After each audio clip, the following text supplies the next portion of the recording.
श्री गणेशाय नमः। आज फागुन मास के कृष्ण पक्ष की चतुर्थी है। आज के दिन चौथ माता की पूजा करने और चौथ माता की कथा सुनने से सभी प्रकार की मनोकामनाएं पूर्ण होती है। तो आइए सुनते हैं चौथ माता की कथा। एक नगर में एक सेठ सेठानी रहते थे। उनके एक बेटा व बहू थे। बहू बर्तन साफ कर पानी डालने नीचे जाती तो पड़ोसन पूछती, आज खाने में क्या खाया? तो वह कहती, बासी कुसी तरबासी। एक दिन जब वह बर्तन साफ कर पानी फेंकने गई तो प्रतिदिन की तरह पड़ोसन ने पूछा, आज खाने में क्या खाया? तो उसने प्रतिदिन की तरह उत्तर दिया, बासी कुसी तरबासी। उस दिन सेठ के बेटे ने उसकी बात सुन ली और मन ही मन सोचने लगा, अभी तो यह गर्मा गर्म भोजन करके आई है, फिर ये पड़ोसन को बासी क्यों बता रही है। दूसरे दिन उसने अपनी माँ से कहकर खीर खांड का भोजन बनवाया।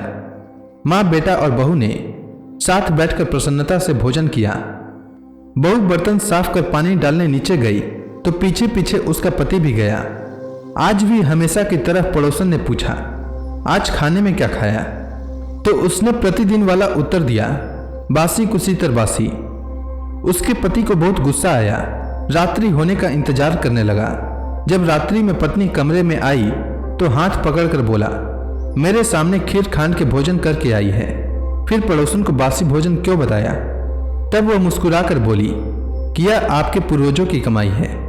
यह धन ना आपने कमाया न आपके पिताजी ने, तो हुई न बासी।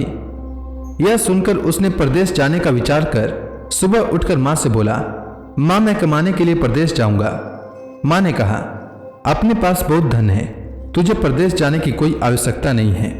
लेकिन वह नहीं माना और माँ की आज्ञा लेकर वह कमाने के लिए परदेश चला गया। वहाँ उसको एक सेठ के यहाँ नौकरी मिल गई। कुछ समय में ही उसने सारा कामकाज संभाल लिया और सेठ का विश्वास पात्र बन गया। सेठ अपना सारा कारोबार उसे सौंपकर तीर्थ यात्रा पर चला गया। इधर सास ने बहू से कह रखा था कि परिंदे का पानी और चूल्हे की आग कभी बुझने मत देना, परंतु एक दिन चूल्हे की आग बुझ गई। बहू पड़ोसन के घर अग्नि लेने गई। उसने देखा कि पड़ोस की औरतें चौथ माता की पूजा कर रही थीं। उसने पूछा, आप यह किस माता का पूजन कर रही हैं और इस पूजा को करने से क्या फल मिलता है? तब पड़ोसन ने कहा, यह चौथ माता का व्रत है।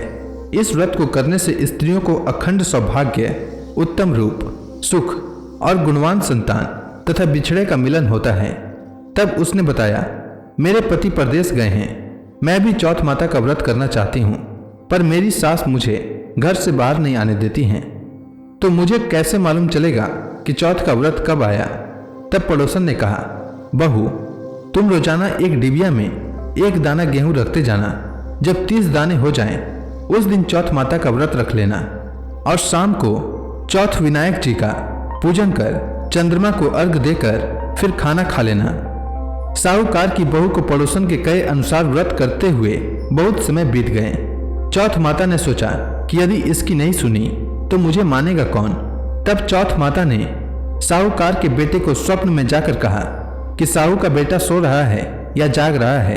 तो उसने कहा, ना सो रहा हूँ और ना जाग रहा हूँ, चिंता में हूँ। इस पर चौथ माता ने कहा, चिंता छोड़ और घर जाकर तेरे परिवार को संभाल। तब साहूकार के बेटे ने कहा, मेरा कारोबार बहुत फैला है। तब चौथ माता बोली, सुबह उठकर स्नान ध्यान से निवृत्त हो, दुकान जाकर चौथ माता का नाम लेकर घी का दीपक जलाकर बैठ जाना। जिसको लेना होगा वह ले जाएगा और जिसको देना होगा वह दे जाएगा। सुबह उसने वैसा ही किया और देखते ही देखते हिसाब हो गया और उसने घर जाने की तैयारी कर ली। घर रवाना हुआ तो रास्ते में एक सांप अपनी 100 वर्ष की आयु पूर्ण करके दाह समाधि लेने जा रहा था। उसने उसको सिसकार दिया। सांप ने गुस्से में कहा, मैं अपनी आयु पूर्ण करके मुक्ति पाने जा रहा था, तूने मुझे टोक दिया, इसलिए अब मैं तुझे डसूंगा। इस पर साहूकार के बेटे ने कहा, मैं 12 वर्ष के बाद अपने घर जा रहा हूँ, मैं अपनी माँ व पत्नी से मिल लूँ, तब डस लेना। तब सांप बोला, तू घर जाकर पलंग पर सो जाएगा। तब उसने कहा, मैं अपनी पत्नी की चोटी लटका दूंगा, उस पर चढ़कर डस लेना। घर पहुंचा तो वह उदास था। बेटा कुछ बोला नहीं, लेकिन उसकी पत्नी होशियार थी।